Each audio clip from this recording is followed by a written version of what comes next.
कामयाब होते ही यदि आपको वो छोड़ देती है, इसका मतलब आपने कहीं ना कहीं उसके साथ धोखा किया है। ना तो ज्योति मौर्य का सपोर्ट करता हूँ, तो वह ज्योति मौर्य बन जाए, खुद को आईएएस बना के सामना कर सकता हो। इस आप सीधी सी बात समझिए ना, एक कुत्ते के बच्चे को भी यदि आप रोज आप पीट पोछ करके बिस्किट खिलाते हैं, तो वह कुत्ता का बच्चा आपको छोड़ के नहीं जाएगा। तो एक लड़की, एक औरत, यदि आप उसको प्यार, सम्मान, स्नेह देते हैं और कामयाब बनाते हैं, तो वो आपको छोड़ के चली जाएगी, सवाल नहीं उठता है। वो तो वैसे भी यदि आप अपने पत्नी को टॉर्चर कर रहे हैं, परेशान कर रहे हैं, तो वो तो वैसे भी आपको छोड़ के चली जाएगी। आप घर में भी रखिएगा, कितना देर तक ताला बंद करके रखिएगा क्या? आप उधर निकलिएगा, उधर निकल जाएगी। इसीलिए इंडिपेंडेंट छोड़िए, उनको पढ़ने दीजिए। यदि वो कामयाबी हासिल करने में सक्षम है तो कामयाबी हासिल करवाइए, क्योंकि बराबरी के दर्जे पर ला करके रिलेशन देखा जाता है। यदि वो आपसे ऊंची होकर के भी आपके सामने में झुकी रहती है, मतलब वह सच्ची पत्नी है और आप सच्चे पति हैं। लेकिन जैसे ही कामयाबी पाते हैं वो छिटक जाती है, मतलब आप एक अच्छे पति पहले भी नहीं थे और आज भी नहीं है। अच्छा, तो दोस्तों हम बात कर रहे हैं ज्योति मौर्य के बारे में और लगातार सवाल पे सवाल कर रहे हैं और सर इसके बारे में जवाब भी अच्छे दे रहे थे। मैं कहीं ना कहीं आपको कहना चाहूँगा सर, जो एसडीएम साहब है उसी के सपोर्ट में ज़्यादातर बोल रहे हैं कि जो कार्य किए हैं उसका मैं सपोर्ट करता हूँ, हालांकि वो गलत है। इसकी जिसने पढ़ाया उसके साथ ऐसा नहीं करना चाहिए, ये साफ साफ कह रहे हैं। और आप कह रहे हैं कि संविधान की बात कर रहे हैं, और हम बताएंगे कि वकील भी हैं और समाज सेवी भी हैं, कांग्रेस के प्रवक्ता भी हैं, और कहीं ना कहीं अगर उसके साथ उसके 2 बच्चे हैं सर, तो अगर कहीं ना कहीं दोनों अलग होते हैं तो इसके ज़्यादातर किसका हक होता है बच्चे को रखने का? यदि बच्चा बालिग हो गया होगा तो उसके अनुसार कोर्ट उसे भेज देगी कस्टडी में, जिसके अंदर वो रहना चाहेंगे। नाबालिग होगी तो बच्चे नाबालिग यदि होंगे तो ये डिसाइड उन लोगों से पूछा जाएगा कि आप में से कौन रखना चाहते हैं, जो रखेगा उसको खर्च मिलेगा। अच्छा। और रही बात, मैं ना तो ज्योति मौर्य का सपोर्ट करता हूँ, ना ही आलोक मौर्य का विरोधी हूँ। जो काम किया उसका सपोर्ट नहीं, मैं ये कहना चाह रहा हूँ कि यदि आप हमारे डर से हमको प्रणाम सर कहते हैं, तो जिस दिन आपका डर खत्म होगा आप हमको प्रणाम सर नहीं कहिएगा।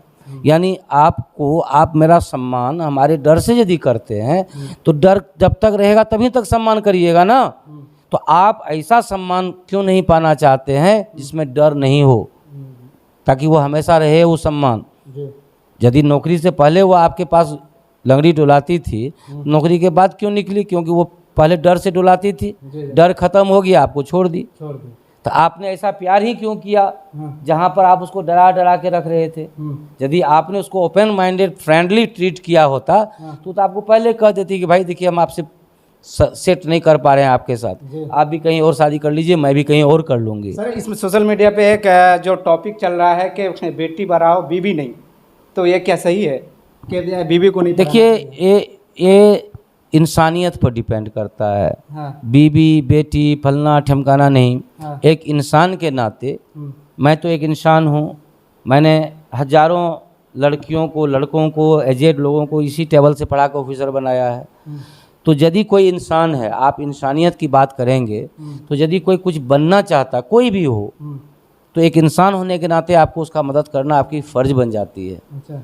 अब यहाँ पर बीबी, बेटी और दिस दैट नहीं आता है। बनने चाहने वाले को यदि आप मदद करते हैं तो ये इंसानियत का सबसे बड़ा। अच्छा, हम बात कर रहे हैं समझा से, आखिर में चलते चलते लास्ट में आप क्या कहना चाहेंगे उन पतियों से, उन बापों से जो इस घटना को देख के लड़कियों को नहीं पढ़ाना चाहते हैं? नहीं, मैं तो इस घटना को देख करके तमाम अभिभावकों से, तमाम शादीशुदा भाइयों से बस इतना ही विनती करना चाहता हूँ कि यह ज्योति मौर्य कांड एक आंख खोलने वाला कांड है।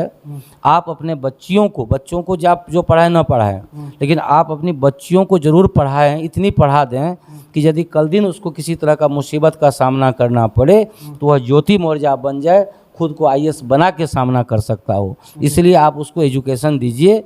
और यदि आप शादीशुदा हैं और आपकी पत्नी पढ़ना चाहती है तो निश्चित रूप से उसको पढ़ने दीजिए, क्योंकि यदि आप उसको पढ़ाई में सपोर्ट करके उसको कामयाबी हासिल करवा देते हैं तो आप अच्छा पति हैं नहीं, या है या नहीं है उससे मतलब नहीं है, कि बहुत बेहतरीन इंसान आप माने जाएंगे। और यदि आप उसको पढ़ाई से इसलिए रोक रहे हैं कि ज्योति मौर्य न बन जाए, वो कल दिन वो एसडीएम न बन जाए, कल दिन वो कामयाब नहीं हो जाए, तो आपसे घटिया इंसान कोई हो नहीं सकता है। हो नहीं सकता।